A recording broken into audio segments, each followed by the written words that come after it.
Les Lisp de Patrick35, bonjour à tous, j'espère que vous allez bien, ravi de vous retrouver pour ce nouveau tutoriel. Aujourd'hui je vais partager avec vous les Lisp donc, de Patrick35 qui nous a quittés malheureusement, mais qui grâce à sa famille et à la communauté Autodesk nous laisse de nombreux Lisp, nous laisse son travail en fait, donc franchement, je voulais le remercier au travers de cette vidéo. En fait, j'ai eu l'idée tout simplement de le partager avec vous, avec le plus grand nombre. Et donc, avec plaisir, je vous montre tout de suite mon écran. Donc, en fait, la communauté Autodesk, moi, je suis un peu sur les forums, j'aide ceux qui en ont besoin. Enfin, j'essaye humblement de participer et de répondre aux questions.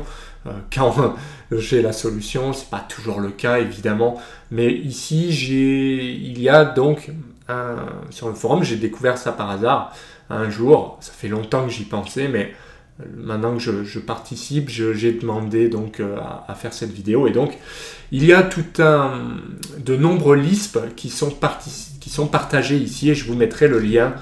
Vous pourrez cliquer dessus pour récupérer en fait les Lisp de Patrick35. Ici, vous pouvez les télécharger. Alors, c'est vraiment à l'image de ce grand monsieur qui avait fait les choses vraiment très bien, parce que quand vous ouvrez, en fait, eh bien, quand vous téléchargez, vous avez la liste des Lisp qui est ici. C'est vraiment très très bien rangé, c'est vraiment très bien fait. En une ligne, vous comprenez comment ça fonctionne. Et puis les Lisp sont vraiment sympas à utiliser. Vous avez donc la liste ici, et vous avez donc chaque Lisp. Je vais vous montrer par exemple ce qu'on peut faire. C'est vraiment, pour moi, il y en a énormément. Ils apportent vraiment quelque chose. Donc si vous prenez 4, alors celui-là permet, on le voit, c'est expliqué ici, de recopier les valeurs d'un attribut, de l'attribut d'un bloc vers un autre bloc. Alors ça, je l'utilise par exemple dans un cas ici, vous voyez, j'ai beaucoup de blocs, j'ai beaucoup d'attributs en fait. Donc si je devais me coltiner ça à la main, j'y passerais un temps fou. Je vais simplement charger le Lisp, donc je peux le prendre et le faire glisser vers mon AutoCAD directement, ça se fait. Et donc, si je fais 4, il me demande le bloc d'origine, c'est celui-là, vers lequel celui-là entrait. Et il a recopié toutes les valeurs. Donc c'est juste énorme. Même les valeurs ici que j'ai forcées, que j'avais supprimées, ont été recopiées. Pourtant, c'est du champ. Donc franchement, c'est tip top. Ça marche très très bien. Le deuxième que j'ai voulu tester, c'est coupe. Ici, parce qu'on sait à quel point couper des intersections de lignes par rapport à une distance donnée, c'est pénible en fait, pour le dire poliment. En gros, celui-là, je tape coupe, je sélectionne un objet, je fais entrer, je sélectionne un autre objet et je fais entrer. Là, il me demande le décalage, donc soit c'est 0, soit c'est 50. 50, on voit la coupe, hein.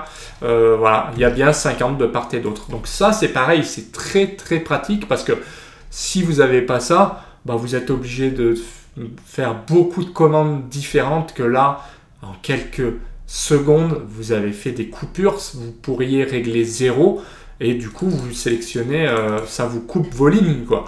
Donc, c'est juste énorme.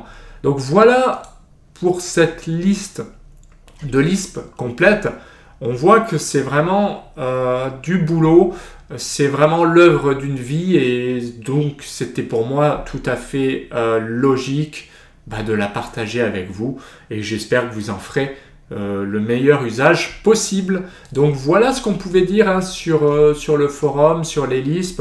Donc si ça vous intéresse, je vous mets le lien. Vous cliquez dessus et simplement vous serez dirigé ici. Vous pourrez faire comme moi, sélectionner, télécharger. Et à partir de là, vous pouvez même participer avec nous sur les forums. C'est avec grand plaisir.